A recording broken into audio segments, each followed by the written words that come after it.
مشہور معجزہ ہے. ایک شخص ہر سال حج کو جاتا تھا، مدینے جاتا تھا اور آقا کی زیارت کو جاتا تھا، اور اپنے ساتھ کچھ نہ کچھ ہدیہ اور تحفہ لے کر آقا کے پاس جاتا تھا. یہ سال بسال اس کا طریقہ کار تھا. معصومین محتاج نہیں ہیں آپ کے، مگر ہم سب کی خواہش ہوتی ہے نا کہ اپنی بساط بھر کچھ تو ان کی بارگاہ میں پیش کریں، ہے نا. اچھا، اب اس وقت آج کل آپ سے ہم کہیں کہ کچھ ہدیہ پیش کیجئے مولا کو، تو کیا پیش کریں گے آپ لوگ عادی ہو گئے ہیں مادی فکر کے. تو عموماً کیا کرتے ہیں؟ کھانے پکاتے ہیں طرح طرح کے ہیں اور نیاز دیتے ہیں. انہیں سب سے زیادہ کیا پسند ہے؟ قرآن.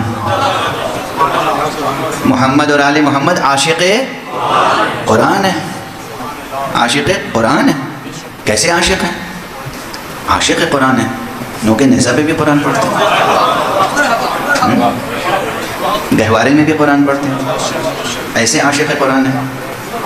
تو اگر ہم کچھ قرآن پڑھ کے انہیں ہدیہ پیش کر سکیں تو اس سے بہتر کوئی عمل نہیں ہوگا. اب جب کوئی کہتا ہے کہ قرآن پڑھ کے آقا کو ہدیہ کر دینا تو کہتے ہیں واہ سبحان اللہ، آپ کیا کہہ رہے ہیں؟ وہ ہمارے قرآن کے محتاج ہیں کیا؟ فکریں کیسی مسخ ہو گئی ہیں، نہ جانے کس کی نظر لگ گئی اس ملت کی ذہانت کو. فکریں کیسی مسخ ہو گئی. دوسرے وقت بدنام کرتے ہیں جناب فلاں صاحب وہ تو بالکل ان جیسے لوگوں کی باتیں کر رہے ہیں. بھلا ہم کیا بخشوائیں گے انہیں؟ کون کہہ رہا ہے کہ آپ انہیں بخشوائیں؟ لفظوں کو صحیح یاد بھی نہیں رکھ سکتے، اتنا حافظہ کمزور ہے. خدا نہ کرے آپ ان جیسے ہو جائیں جو رسول کی تقریر سن کے کہتے تھے یہ کیا کہہ رہے تھے. ماذا قال آنفا، قرآن میں ہے نا حضور صلی اللہ علیہ وآلہ وسلم تقریر فرماتے تھے، خطبہ ارشاد فرماتے تھے، اور کچھ لوگ ایسے ہوتے تھے کہ جب حضور کا خطبہ ختم ہوتا تھا تو آپس میں ایک دوسرے سے پوچھتے تھے ماذا قال آنفا، یہ کیا کہہ رہے تھے. حالانکہ وہ بھی عربی سمجھتے تھے اور حضور خطبہ بھی عربی میں دیتے تھے. لاہور کے لوگ بھی اردو سمجھتے ہیں اور آقا کا یہ خادم بھی اردو میں گفتگو کر رہا ہے. میں کہہ رہا ہوں ہدیہ پیش کریں، قرآن پڑھ کر. قرآن پڑھیں اور پروردگار سے کہیں پروردگار یہ اپنا کلام، یہ سورے، یہ آیتیں جو تیری ہی دی ہوئی طاقت اور توانائی اور توفیق سے میں نے تلاوت کرنے کا شرف حاصل کیا ہے، اے پروردگار یہ آیتیں اور ان کی تلاوت کا تمام و کمال ثواب اپنے لامتناہی خزانہ نور سے اپنے حبیب محمد مصطفیٰ کو ہدیہ فرما. کیسا ہدیہ ہے؟ پروردگار انہیں ہدیہ فرما. پروردگار جناب زہرا کو ہماری طرف سے ہدیہ فرما. پروردگار امام حسن کو ہماری طرف سے ہدیہ فرما. پروردگار امام حسین کو ہماری طرف سے ہدیہ فرما. امام حسین علیہ السلام کو سورہ یاسین کا ہدیہ بہت پسند ہے. تو انشاءاللہ یاد رہے گا آج کی مجلس کا تبرک کیا ہے؟ قرآن. ایمان کے ساتھ اور عمل صالح کیا وجہ لائیں گے؟ قرآن پڑھ کے معصوم کو ہدیہ کریں گے. اچھا ایک طریقہ سن لیجئے. یہ طریقہ میں نے سیکھا ہے حضرت آیت اللہ العظمیٰ شیخ وحید خراسانی سے، پروردگار ان کا سایہ ہمارے سروں پر برقرار. جناب شیخ وحید خراسانی فرماتے ہیں کہ چاند کی پہلی تاریخ ایک پارہ قرآن پڑھو اور اسے رسول پاک کو ہدیہ کرو. دوسری تاریخ ایک پارہ پڑھو، دوسرا پارہ. آخر آپ لوگ رمضان میں کوشش کرتے ہیں نا کہ ایک قرآن ختم ہو جائے. ہر مومن مرد عورت جوان بچے سب کوشش کرتے ہیں رمضان میں کہ ایک پارہ روزانہ پڑھنے، کم سے کم پورے رمضان میں ایک قرآن ختم ہو جائے. کرتے ہیں نہیں کوشش؟ یہ کوشش ہر مہینے میں کیوں نہیں کر سکتے؟ کیا رکاوٹ ہے؟ کیا مجبوری ہے؟ ہر مہینے میں ایک قرآن ختم ہو سکتا ہے. اچھا تو روزانہ ایک پارہ پڑھ لیں. اگر ایک بیٹھک میں ایک نشست میں نہیں پڑھ سکتے تو آدھا پارہ صبح پڑھ لیں، آدھا پارہ رات کو پڑھ لیں، آدھا پارہ نماز صبح کے بعد، آدھا پارہ نماز عشاء کے بعد. اور ہدیہ کریں پہلی تاریخ میں حضور کو، پیغمبر صلی اللہ علیہ وسلم. دوسری تاریخ امام مولا امیر المومنین علی ابن ابی طالب علیہ السلام.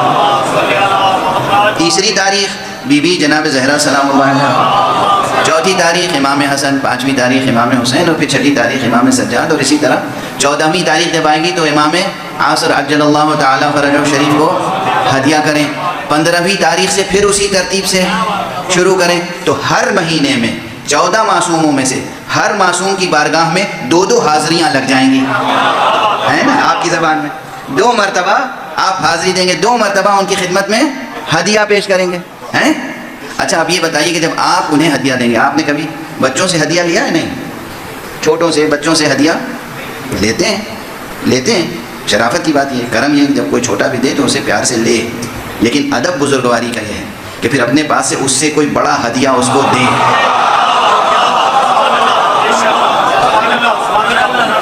بزرگوں کا دستور یہ ہے، واپس نہیں کرتے ہدیہ، کبھی واپس نہیں کرتے، ہدیہ لانے والے کا دل ٹوٹتا ہے، چھوٹا ہو، نوکر ہو، ملازم ہو، کوئی ہو، آپ کو کوئی گفٹ دے رہا ہے، ہدیہ دے رہا ہے، لے لیجئے، کوشش کیجئے آپ اس سے بڑھ کر دیں، یہ اخلاقی اصول ہے۔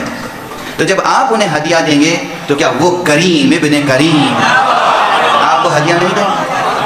اگر یہ عمل روز ہوگا تو زندگی میں کیسی رونق، کیسی برکت، کیسی عظمت، کیسی روحانیت، کیسی نورانیت، کیسی جاویدانی کیفیت ہوگی۔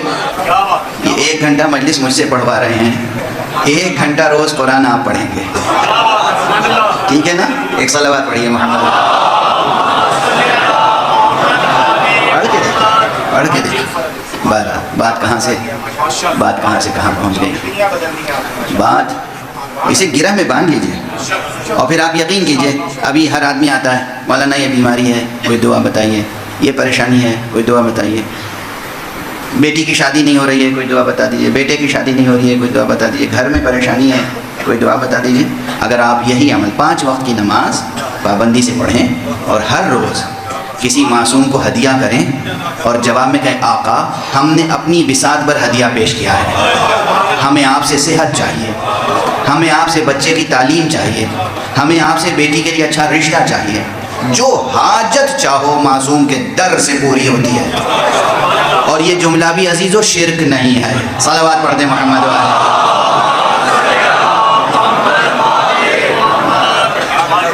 یہ جملہ بھی معصوم کے در سے پوری ہوتی ہے۔ اچھا جو لوگ براہ راست اللہ تعالیٰ سے ہی رابطہ رکھنا چاہتے ہیں، ان سے یہ پوچھئے کوئی نعمت براہ راست اللہ تعالیٰ سے آج تک ملی ہے؟ کوئی چیز ملی ہو تو بتا دو، کوئی لائے دکھائے۔ کسی باپ کو لاؤ اور پوچھو کہ بیٹا آسمان سے اترا ہے تمہاری گود میں۔ کسی ماں کو لاؤ جس کے آغوش میں بچہ ہو اور وہ یہ کہے کہ یہ آسمان سے اترا تھا، فرشتہ آیا میری گود میں بچہ ڈال کے چلا گیا ہے، ایسا ہوا ہے کہیں؟ یہ جو روٹی کھاتے ہیں یہ آسمان سے براہ راست اتری ہے؟ زمین، پانی، پوری کائنات، ہر شے وسیلہ بنی ہوئی ہے فیضان الہی کو آپ تک پہنچانے کے لیے۔ تو ہر چیز کا استعمال اور ہر در پہ دستک دینا مسلمان جائز سمجھتا ہے، مگر محمد و آل محمد کے در پہ دستک دینا جائز نہیں سمجھتا۔ ساری بحثیں وہاں آ جاتی ہیں، یہ شرک ہے، یہ کفر ہے، یہ بدعت ہے۔ اب یہ بحث آج کرنے کی نہیں تھی، زبان پہ آ گئی تو گزارش کر دی، یہ تو تسلسل میں آ گئی بات تو گزارش کر دی، گفتگو سمیٹ رہا کہ وہ شخص ہر سال ہدیہ لے کر آتا تھا،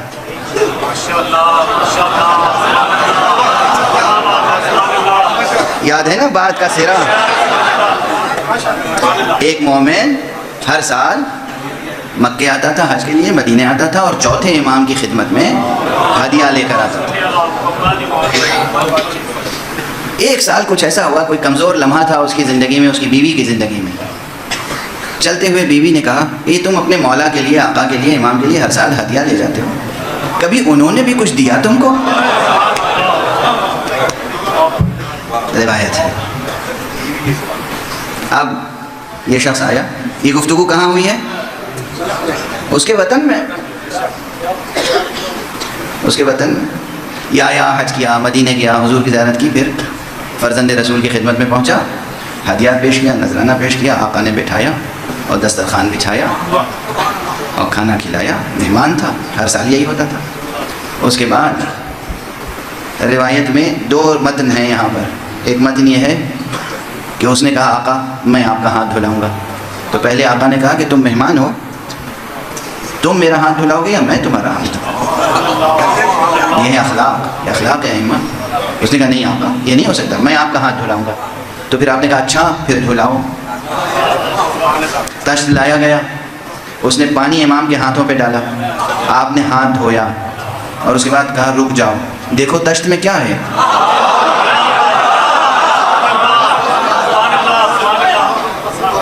دیکھو تشت میں کیا ہے؟ کہا آقا پانی ہے۔ کہا غور سے دیکھو۔ کہا آقا یاقوت ہے۔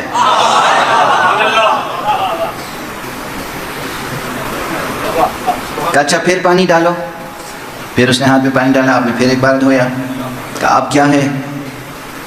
کہا آقا پانی ہے۔ کہا غور سے دیکھو۔ کہا یہ تو زمرد ہے۔ پھر تیسری بار کہا اچھا آپ پانی ڈالو۔ پھر اس نے پانی ڈالا، آپ نے ہاتھ دھویا اور کہا اب دیکھو کیا ہے؟ کہا پانی ہے۔ کہا پھر غور کرو۔ کہا یہ تو عقیق ہے۔ کہا اچھا اب یہ عقیق اور زمرد اور یاقوت یہ سب لے لو اور جا کے اپنی بیوی سے کہنا کہ یہ آقا نے تمہیں بھیجا۔ سن رہے ہیں؟ تو آپ جب کوئی ہدیہ بھیجیں گے تو یہ ممکن نہیں کہ وہ آپ کو ہدیہ عطا نہ کریں، لیکن اس مقام پر اسی ایک معجزے پہ غور کریں تو اس میں کتنے اور اوصاف مقام امامت سامنے آتے ہیں۔ یہ تو ایک بات ہوئی کہ آپ کے ہاتھوں کا دھون جو ہے وہ جواہرات میں بدل گیا۔ اب وقت نہیں ہے اور طبیعت بھی ساتھ نہیں دے رہی ہے، موسم بھی غالباً مساعد نہیں ہے، مددگار نہیں ہے، ورنہ یہاں پہ بہت گفتگو ہے۔ اور یہ گفتگو اس گفتگو سے مربوط ہے جو اصل موضوع ہے کہ پانی کیسے یاقوت بن گیا۔ وہی پانی، دوسرا پانی نہیں منگایا، وہی پانی اسی ہاتھ سے ڈالا گیا، اسی ہاتھ پر ڈالا گیا، لیکن اب دوبارہ وہ عقیق بن گیا، زمرد بن گیا۔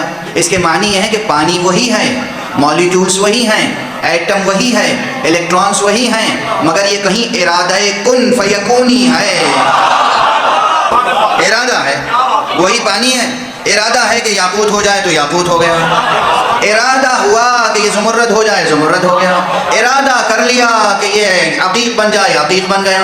زبان سے بھی کچھ نہیں کہا کہ اے پانی تو یاقوت ہو جا، کہنے کی ضرورت نہیں ہے، یہاں ارادہ ہوا وہاں ظاہر ہوا۔ جب یہ امام ہوتے ہیں تب یقین آتا ہے کہ وہ خدا وہ ہے کہ انما امرہ اذا اراد شیئا ان یقول له کن فیکون۔ وہ خدا وہ ہے کہ جب کچھ چاہتا ہے کہ ہو جائے تو کن کہتا ہے اور وہ شے ہو جاتی ہے۔